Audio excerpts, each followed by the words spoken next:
this is a fun one, bro. A10 Jim Miller versus Alexander Hernandez. And Alexander Hernandez, as expected, he opens up as a pretty substantial favorite. And I think for good reason, man. I'm not joking here. Alexander Hernandez, yeah, did he have that burst of fame, knocking out Beneil Dariush and then going into the Cowboy fight and then everything kind of crumbled for him? Is he trying to find his home? Yes. He's a good fighter. But it's like he hasn't found that home. You just got knocked out at 145. Has it been enough time for you to take this short notice fight? His whole thing is win or lose, this isn't a make or break for me, which on one hand makes me feel good. On the other hand, kind of like that's not probably the mentality you should have. You just got knocked out. You probably want to win this fight, right? But I think his whole thing is him saying, I'm making the moment too big and I'm kind of choking, right? I think that's what it is. And performance anxiety is a real thing, right? At the end of the day, when you're standing, so I just did Naga, right? You're standing, all those people watching you, things just change a little bit. It's not the gym anymore, right? So him in the UFC on the largest stage, come on, bro. Standing across from Jim Miller, come on, bro. Like, this is a legend. You grew up watching this guy. Now, will that patented Alexander Hernandez put it on your ass in the first round? I mean, will it work? Is Jim Miller the guy who's only been knocked out? If I'm correct, you could check me on this one. I think Jim Miller's only been knocked out twice in his entire career, if I'm correct. Is this a guy? Was I correct there? Come on, baby. What are we talking about? Can you do this to Jim Miller? Can he do this to Jim Miller in the first round? Can he just dust him? In the first round, yes. And you catch Jim Miller unexpected. You catch him on an entrance when he wasn't ready. There's some kind of mystical, almost like Mystic Mac, man. There's some kind of stuff that happens when Alexander Hernandez is on and performing, like you said, man, with the Dariush. But he needs to find that. Have we seen him do that sporadically? Can he do it again? Yes, especially in the first round. But then once A10 Jim Miller gets on his game, man, that's where it's going to be hard. You cannot lose the momentum against a fighter like A10 Jim Miller.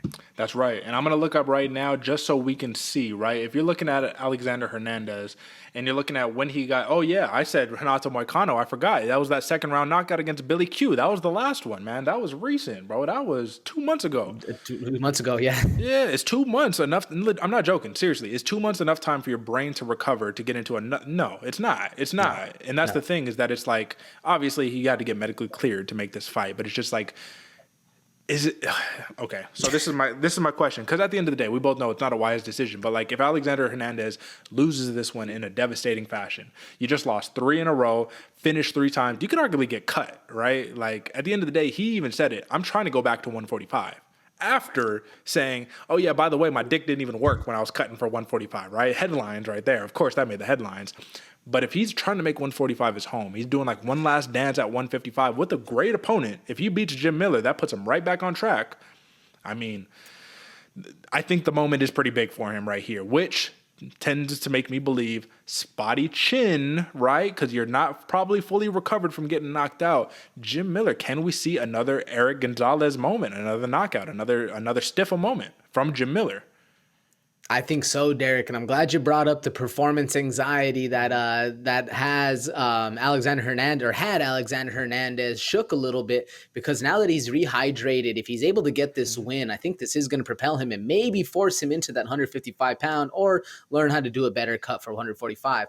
Now, though, can Jim Miller have that kind of performance?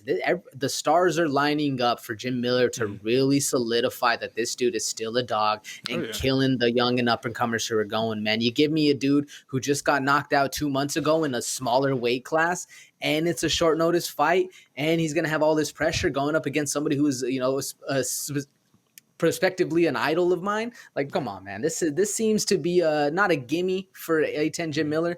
Still going to be a hard fight, but it seems like the chips are stacked in one direction. So this kind of means that if you're watching this right now, go look at what the odds are, because Jim Miller opened at plus 190. Let's hit that line right there, bro. Like, what are we talking about here? Plus 190. You're looking at plus 1,000 for a TKO against a guy who just got knocked out 2 months ago. I mean, what are we hearing? What are we seeing? I just checked the odds, Derek. Plus 194 for Jim Miller, man. And they're giving Alexander a minus 218. So they Okay. swelled a little, or they've moved a little bit, but Mhm. just as far as Alexander Hernandez, not much, not But much, but even still. if it's going down from minus 230, that means that we're going to start to see money coming in on Jim Miller late. I think people are going to do their homework and they're going to see that, at least the smart handicappers, right? So let's get in on the Jim Miller. I do like the TKO. And this is in the situation which it's happened like multiple times.